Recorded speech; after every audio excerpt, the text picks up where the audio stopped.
Many thanks for joining me as always on the marketplace, where you are privy to information across the world in the world of business. I have all the details coming up in the next 30 minutes or so. And let's settle for the very first story. Ghana is expected to end the year with a debt to GDP ratio of 62%. This was contained in the IMF's Fiscal Monitor report released in Washington, D.C. at the ongoing annual spring meetings. George Rafi has the details in this report. This was captured in the IMF Fiscal Monitor report that was released at the ongoing World Bank IMF spring meetings in the U.S. A careful look at the data shows that the debt-GDP ratio will grow by 4% at the end of 2019. Now, this could be described as one of the slowest growth that we have witnessed in recent times in terms of our total debt expressed as the value of our economy. But the IMF is asking government to be cautious about this, not to see this as them doing so well, because they have to take measures or put in place measures to ensure that they don't get to levels that could be described as threatening to the economy. There has been progress on debt reduction, but there's a need to sustain those efforts. And the priority is really sustained fiscal consolidation and transparent financing to make sure that debt continues to decline. And in that context, the important efforts are needed to broaden the tax base, strengthen tax compliance, and tax administration. So debt is still at high. Ghana is still at high risk of debt distress, and interest payments, as you know, still exceed about 40% of tax revenues. So this is a large amount then that crowds out the ability to spend in other areas. Even though the IMF currently classifies Ghana as a high risk of debt distress, but why should we be concerned or worried about the high debt to GDP ratio? Debt is still at relatively high levels now, and there are risks then associated with contingent liabilities, with exchange rate depreciation. As you know, there were cleanup costs then for the financial sector in the past year, and exchange rate depreciation that contributed to small increases in debt in the last year. But so again, the message is sustaining that fiscal consolidation, transparent financing, so that debt dynamics are anchored in the medium term. So that could be the impact when you look at the implications of a high debt to GDP ratio on the economy and for you and I. The government has maintained that this debt profile, as soon as the medium-term debt management strategy would help improve the situation as we go on. Therefore, there is no need to worry. But even though government might be excited by this, the IMF believes that government still has to do more to ensure that the GDP ratio comes to levels that might be good for the economy. From Washington, D.C. at the spring meetings, this is George Rafi reporting for Joy Business. So you can stay tuned to Joy Business as we bring updates from the spring meetings in Washington, D.C. Let's turn our attention to agriculture now. And the Ministry of Food and Agriculture is considering the introduction of a new technology for rice cultivation to give it a major boost. Known as a system of rice intensification, it hopes to give a major boost to the production of rice in the country. This was disclosed during a meeting between the United Nations Special Representative to the Secretary General for West Africa, Dr. Mohammed Ibn Chambas, and the Minister of Food and Agri, Dr. Efi Yakutu. The new technology will help improve production. It has become necessary to help address the issue of food sufficiency among various African countries. Sheila Tamaklu was there. According to statistics from the Trade Ministry, Ghana spent $1.1 billion on the importation of rice alone in 2017. It is on the back of this growing food importation that the United Nations Special Representative of the Secretary General for West Africa, Mohammed Ibn Chambers, said new technologies must be adopted to increase production to ensure food sufficiency.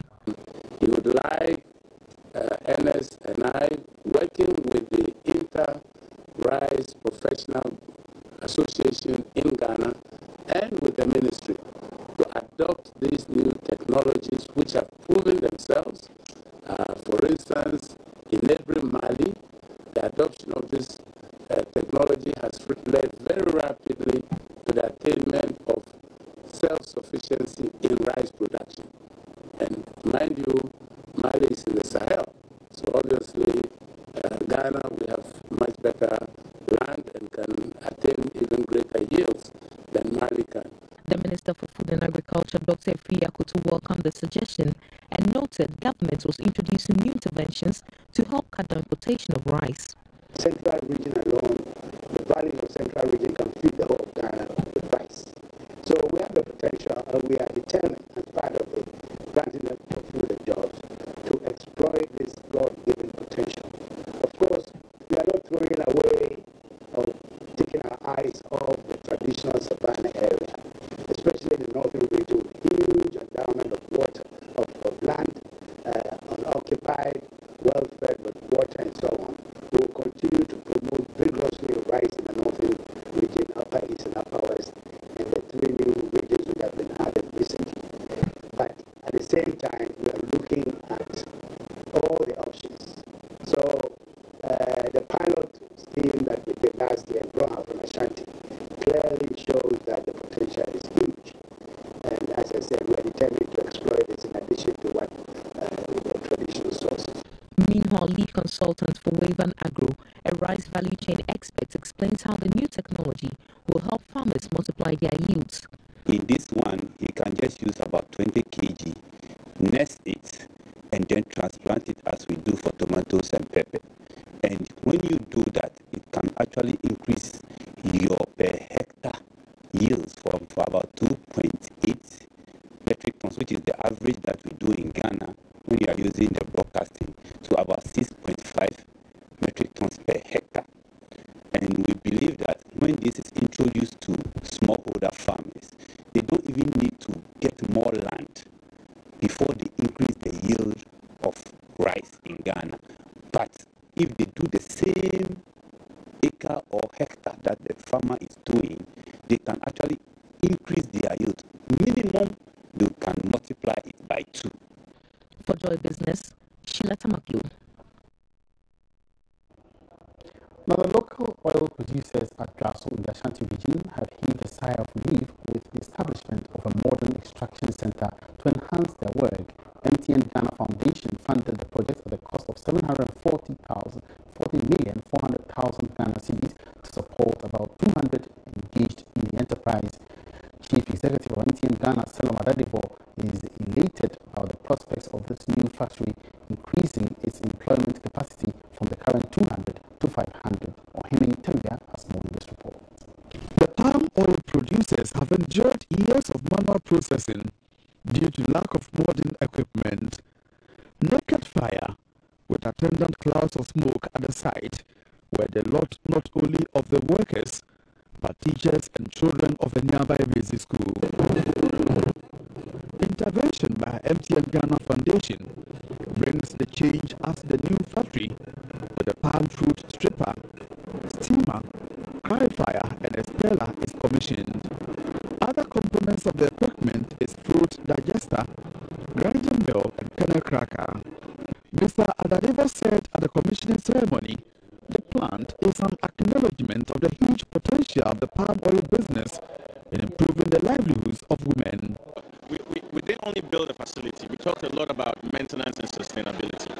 So the partnership with MBSSI is an example of continuing support. How do the women involved continue to develop skills and also expand on what we've started? So that's one element of support that we're giving. But we're also working very closely with Nana Joasahene, which is important because you need the local community to want to continue to do this so that the future generations would also benefit from this project. So absolutely, I think these two support mechanisms are important, and we ourselves, it might be phase 2, phase 3, we're not sure, but we'll continue to support in ways that we can. Absolutely, every project we invest in, it's important for us to continue to see value from the projects. So this will not be an exception. We will still come and inspect the project ever so often to make sure that they're using the facility well, it's been maintained properly, and that the investment we've put in place continues to provide value for Joaso and the surrounding communities. The cost of the factory brings to 33 million Ghana cedis MTN Ghana's investment in health, education and economic empowerment in the last 10 years. Ashanti Regional Minister Simon Osei-Mensah commended MTN Ghana Foundation for the initiative, which will go a long way to improve lives of women in the Joaso community.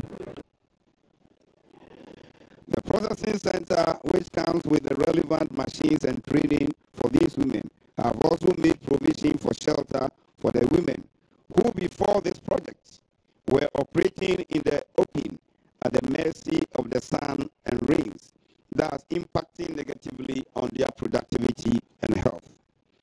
We are indeed grateful to MTN Foundation for relieving these, our ladies, of this burden. From Joaso in the Ashanti region for Joy Business Report, Onimiteria reporting. Let's move to the Upper West region, where the Director General of the Ghana Standards Authority, Professor Alex Dudu, has stated that 90% of the country's granules exported into Europe and other foreign markets for the past 2 decades have been rejected. He noted the rejection was as a result of the high levels of aflatoxin present. Professor Dudu made the statement at the launch of the National Aflatoxin Sensitization and Management Project in Umar. There are high levels of aflatoxin present in grains produced in Ghana. This has led to post-harvest losses, farmers selling their grains at lower prices, and the inability of the Ghanaian grains and derived food products to be sold in the international markets. High aflatoxin levels also affect the health of consumers, as it is known to be the cause of some diseases. The Ghana Standards Authority, concerned about the issue, embark on a sensitization campaign to disseminate information on the poisonous substance and provide solutions. Major stakeholders in the agricultural value chain, especially farmer-based organizations and aggregators, were in attendance. Director General of the Ghana Standards Authority, Professor Alex Dodo, noted that the high levels of aflatoxin in grains in the country, especially granules, has led to them being rejected in the international market. In fact, because of aflatoxin, the amount of granules that we can export to Europe and other countries over the past 20 years are falling like 90%. So it's taking away your money. And for a lot of people in Ghana, we say it doesn't matter, we will eat it. But if it is bad for export, it means it's also bad to eat locally. You have aflatoxin in grounded pepper, in groundnuts, in maize, in rice, sometimes even in cassava. So it means it's a chemical which is bad for your health and it's also bad for your pocket. Professor Dodo then spoke about the benefits that people will derive in harvesting grains that have low levels of aflatoxin or without them. We want to be sure that all the farmer groups will get quality goods to sell locally and make good money, but also to export. Secondly, because of the presence of aflatoxin, the big companies, including some of the breweries, they have to import maize into Ghana. Yes, they import most of their maize because the aflatoxins in our maize is too high. So now they are spending foreign exchange to bring something that we have here. But because what we have here is not good enough. So from the Ghana Standards Authority, the Ministry of Trade, and indeed the government of Ghana, solving the problem of aflatoxin in cereals and in any product is a national security issue, it's a national wealth issue, it's a job creation issue. Head of Narcotics Lab at the Ghana Standards Authority, Jerry Donto, spoke about the health implications. Apart from it causing stunted growth, it's also linked somehow to kwashiorkor in children, because there is research stating that the higher the aflatoxin consumption, the higher the possibility of you having children having kwashiorkor. And also, the major problem we find very, very, very interesting is liver cancer. And liver cancer, when you consume very high levels of aflatoxin, you can have a fatal instance. It happened in Kenya. 125 people died immediately they consumed the meat. The project targets 5,000 farmers and 2,000 value chain actors directly and 600,000 households indirectly. Reporting for JoyNews, Rafik Salam. Wow. That's a very unfortunate situation out there. Now, moving on, Sinapia Bus Savings and Loans is considering the extension of its youth in apprenticeship program to the northern part of the country. It follows the successful implementation of the program in other parts of Ghana. Officials say agriculture will be the focus in northern Ghana. Nanaya Ojima has been speaking with some graduate apprentices at Bebiani in the western north region, from where he's filed this report. Today, Agnes Arthur's face beams with smiles as she stands in for her colleagues to thank Sinapia Bus Savings and Loans for its gesture to give them training. Until 2016, the senior high school graduate depended on her widowed mother for survival. Her SHS certificate couldn't find her a job at Bibiani where she lived. Agnes shares her frustration. Even I used to cry in some days because sometimes I don't get food to eat. The parents couldn't even give me some money. What they will give you is only food. After they go to farm, they give you some food to eat. So I couldn't survive. I tried. Even to get money to buy something, I can't. To find a sustainable means of livelihood, she enrolled in the Youth in Apprenticeship program to learn a trade in dressmaking. Today, she owns a sewing machine, having completed training at no cost to her. She dreams to open her own shop and, most importantly, train other people. Those who doesn't have anything or have parents, I want to help the poor, for them to get something to eat. If you are at home and you have completed school, even JHS or university, and you are there, don't ever think you are waiting for government to give you some job. No. Tailor is there. Hairdresser is there. Seamstress is there. Come and join us so that you can get something in future. For me per se, I want my children to be happy every day. I don't want them to suffer like how I was. Her colleague graduates have similar aspirations. Over 100 youth in Bibiani alone had the privilege to join the program, which helps youth acquire skills in different vocations for free. Already, over 4,000 individuals across regions have benefited from the program with startup support. Board member for Sinapia Bus Savings and Loans, Mrs. Theodosia Jackson, shares some advice with the graduates.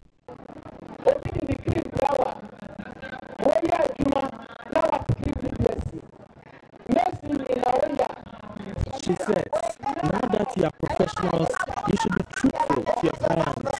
That is very important to being successful in your field. Never steal from a client. You must see this as a starting point. Go and show the world your worth. Surely, Sinapia will do more for others.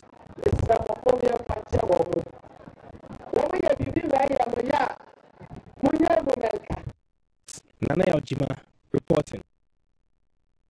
And the National Insurance Commission (NIC) has been challenged to charge its one-size-fits-for-all to change its one-size-fits-for-all capital module and move towards a risk-based system.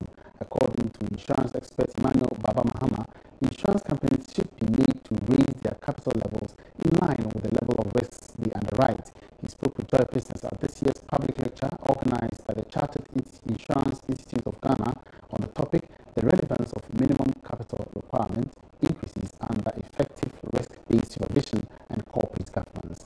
This Makausa, Saturu and reports. The CRIG public lecture brought together players in the insurance industry to deliberate on whether or not the NIC's resolve to increase the minimum capital requirement is relevant under risk-based supervision and corporate governance. Insurance expert Emmanuel Baba Mahama tells Joy Business insurance capital required must vary depending on the level of risks they underwrite. The only way we can go now in Ghana, having started risk-based supervision, is for us to think about risk-based capital, which actually aligns a company's capital to its risk profile so that the individuality of their needs are addressed instead of a one-size-fits-all capital, which we have been practicing over the past years. Meanwhile, the insurance regulator has hinted of plans to adapt the risk-based capital module over time.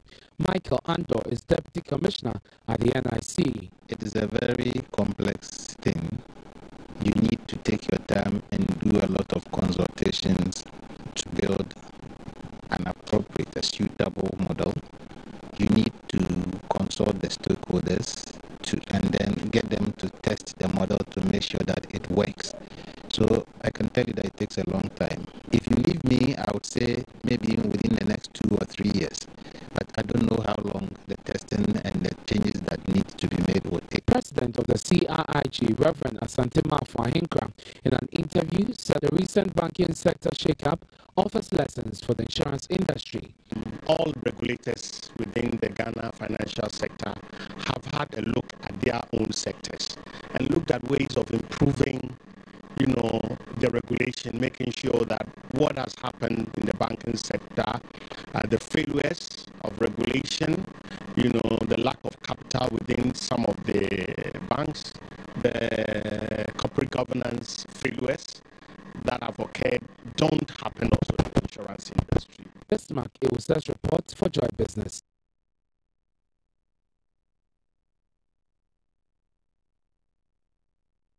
We wrap up this afternoon's edition of the Marketplace. Thank you very much for your company. My name is Emmanuel Abuaji. We are finished again, same time tomorrow. Have a good afternoon.